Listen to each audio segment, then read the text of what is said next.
Yo, what is up, guys? Today we're going to be doing a full card prediction for Bellator 254, McFarlane versus Velasquez.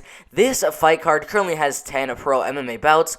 There are 4 fights on the main card, including limaLei McFarlane and Julianna Velasquez duking it out for the Bellator MMA Flyweight Championship. I believe the undefeated fighter in limaLei McFarlane, who is 11-0. I believe she's defended the belt at least 3 or 4 times in her Bellator career. She's a top 15 women's flyweight in the world. Julianna Velasquez is 10-0, also an undefeated women's flyweight in the world. And she is the 32nd best flyweight in the world. The co-main event is between Linton, Vassell, and Ronnie Marquez, a heavyweight fight. Should be an amazing co-main event.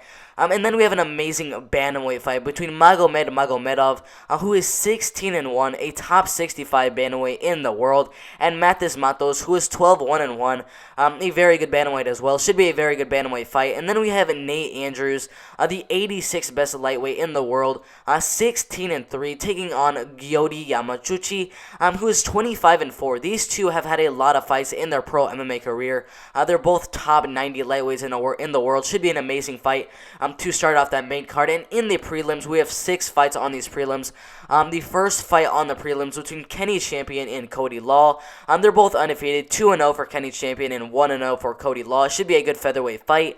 Then we have Davion Franklin and Anthony Garrett. Another heavyweight fight. Davion Franklin is 2-0, undefeated. Anthony Garrett is 5-2. Should be a good heavyweight fight.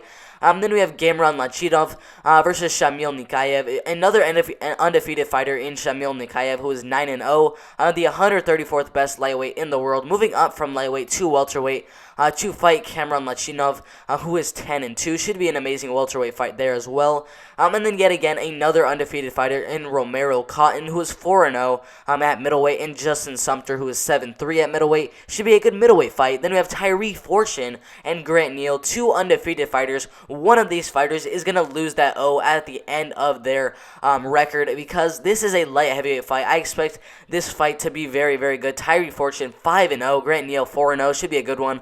And then the featured prelim of the night between Jessica Borga and Marina Mokanatinov.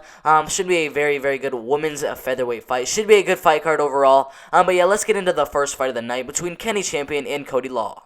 Alright, so if you look at this fight, Kenny Champion undefeated 2-0, Cody Law undefeated 1-0. Both of these fighters haven't had that many fights in their pro MMA career. Kenny Champion, this is his first fight inside of Bellator. Before that, he got a knockout over Ian Betis and a knockout over Raymond Yanez. He has very, very good knockout power. Cody Law 1-0. He just got a submission by Darce over Orlando Ortega. He is a submission guy. Kenny Champion is a knockout artist. This is a classic grappler versus striker fight. It should be a very, very good one, but I really, really think Cody Law is going to go out there and get a submission in this fight, just because Kenny Champion, you look at those 2 wins that were outside of Bellator, it was against a 5-19 fighter that he knocked out, and a 1-3 fighter that he ended up knocking out, so not the best competition that he ended up knocking out. Cody Law, obviously a much, much better, much high caliber competition. His first fight as a pro MMA fighter was inside of Bellator. He won that by first round Darce choke. And he went undefeated as an amateur, got unanimous decision wins, first round knockouts, second round submissions. I mean, this dude's an absolute beast. I think Cody Law is going to go out there and most likely get a submission in that first or second round. Alright, so the next fight of the night is between Davion Franklin and Anthony Garrett, a heavyweight fight. Davion Franklin 2-0. He just got a win about 2.5 months ago over Ras Hilton by unanimous decision, and before that got a nice knockout TKO win over TJ Kaiser inside of Bellator. Both of his wins inside of Bellator.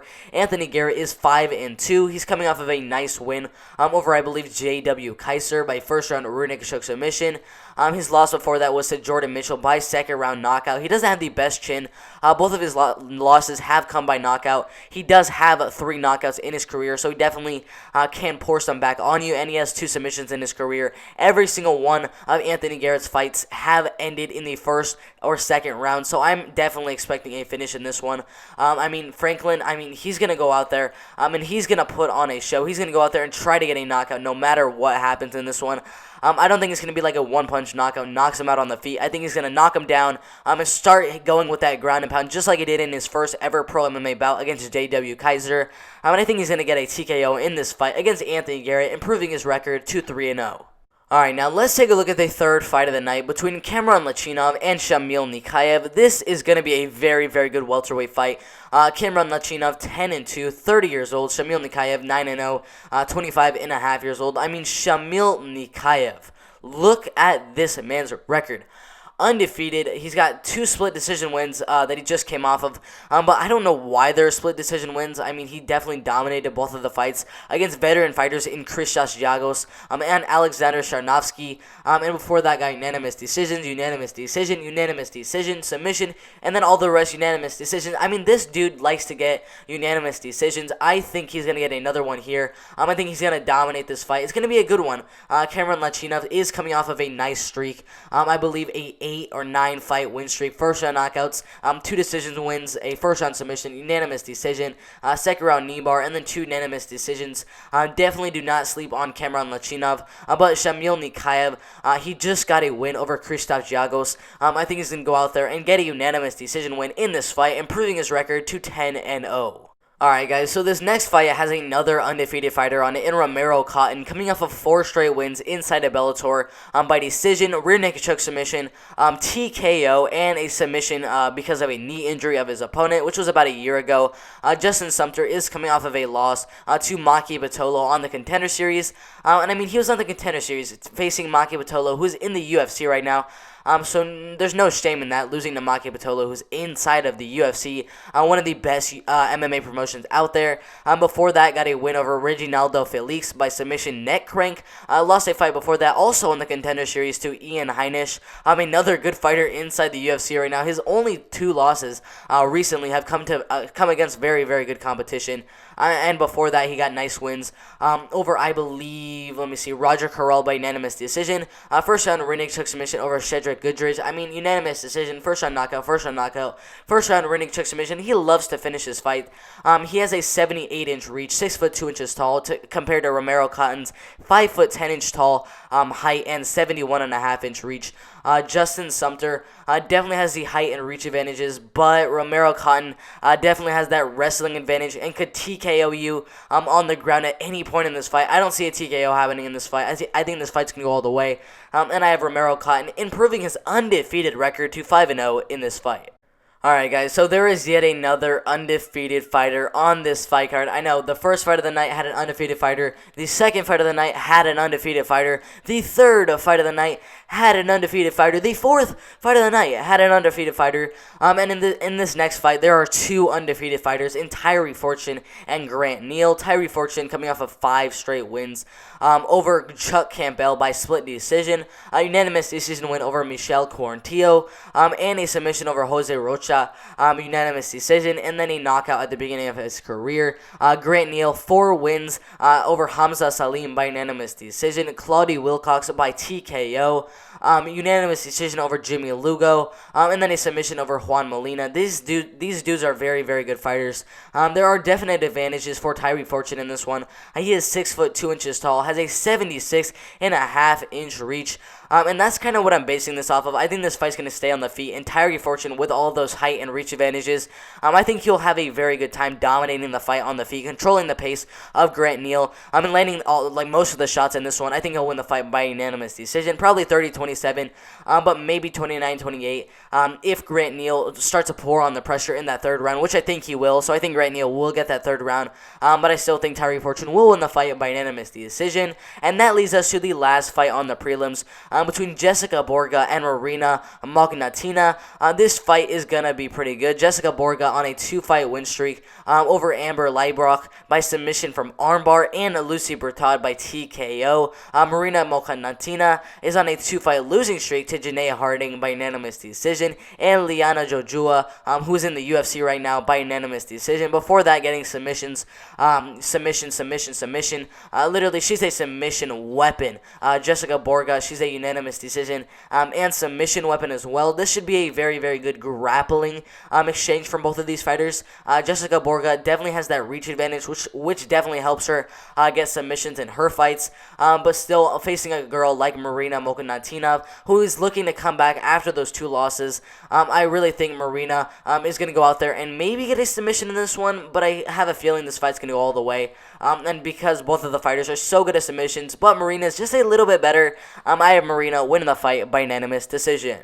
Alright guys, that leads us to the main card. We have Nate Andrews and Gioti Yamauchi. This fight is going to be a very, very good lightweight fight. Nate Andrews coming off of a loss to Chris Wade in the PFL about a year ago by unanimous decision. Before that, got a win over Rashid Magomedov by unanimous decision. Rashid Magomedov, 23-4. Absolutely amazing Russian fighter, but he lost the fight before that to Chris Wade by unanimous decision. And before that was doing absolutely amazing on an amazing streak. Gioti Yamauchi, 25-4, coming off of a 3-fight win streak over Darren Cruikshank by submission, rear naked choke submission, Saeed Awad by armbar, and Daniel Weichel by split decision. Before that, only losing to Michael Chandler by unanimous decision. This fight is going to be pretty close. Nate Andrews is 36.5 years old. Gioti Yamauchi is 27, almost 28 years old, so a definite age advantage in this one. It's going to be a very, very good fight, but just because Gioti Yamauchi, his submission skills are just so much better than Nate Andrews, who is just so much older than Gioti right now. I think Gioti goes out there and probably gets a submission in this one. His grappling is absolutely insane. I see him getting a submission in the first or second round in this fight.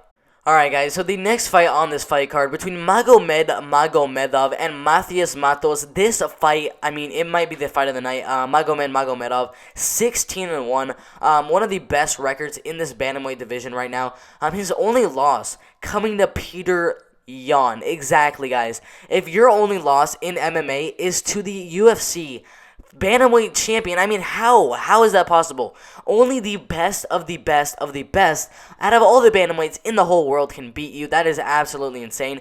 And after that loss to Peter Yan, he did come back after that with a guillotine choke submission, a unanimous decision, and then a first-round guillotine choke submission. I mean, this dude finishes literally everyone he fights. And he actually beat Peter Yan at the beginning of his career by split decision in a very, very close fight.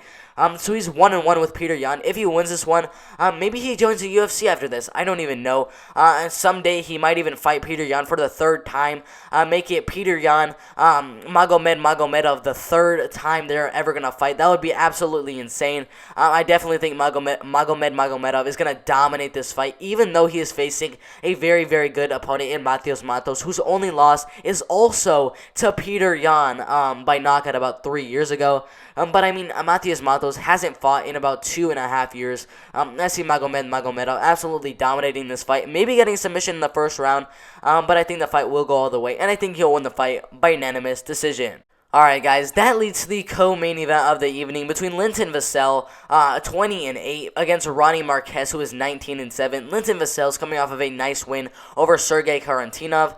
Before that, losing 3 fights in a row, albeit to very, very good competition in Valentin Madovsky by unanimous decision, Phil Davis by head kick KO, and Ryan Bader by TKO. But as you guys know, these 3 fighters that he lost to, Valentin Madovsky, Ryan Bader, Phil Davis, they were all in main events in their last fight. Valentin Madovsky was in a main event with Ryan Bader, and then Phil Davis was in a main event against Lyoto Machina, so he was facing main event type tier competition, and he just came back with a nice win over a co-main event top tier in Sergey Karantinov, and he has another co-main event spot against Ronnie Marquez, who is coming off a nice win in the PFL against, I believe, Siga Pasali by TKO. Before that, losing unanimous decisions and knockouts to Sean O'Connell and Brandon Halsey. I think Linton Vassell is actually going to win this fight. I'm pretty confident that he'll get the fight by knockout. I'm probably 40% sure that he'll get the fight by knockout. But my gut is telling me that this fight's going to go all the way. I just think Linton Vassell will definitely win the fight. I'm just not sure how. But my gut is telling me that he's going to win the fight by unanimous decision. Alright guys, that leads to the main event of the evening between limaLei Macfarlane and Julianna Velasquez. This fight is undefeated versus undefeated. limaLei Macfarlane is known to be one of the best fighters outside of the UFC, one of the best women's fighters outside of the UFC. If you look at her current best pound for pound ranking, she's actually ranked 11th. The only people above her, obviously Amanda Nunes, Valentina Shevchenko, Weili Zhang, Rose Namajunas, Joanna Jędrzejczyk, Chris Cyborg, Jessica Andrade, Holly Holm, Jermaine Durandamy, and Tatiana Suarez.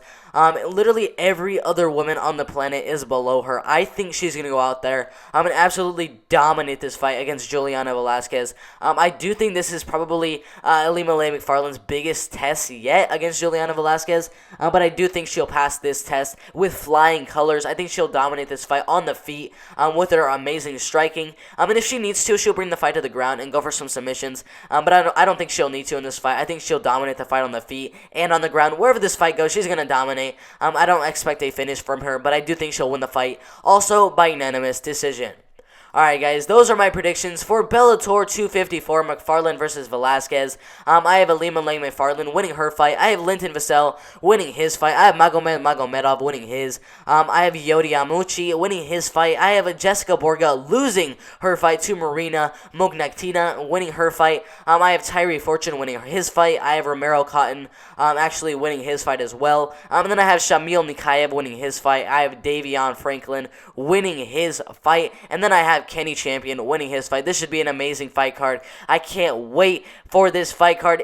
I believe it is in 10 days. Should be an amazing fight card. Make sure to subscribe. Make sure to like this video. It's been a fun video. I'm out of here.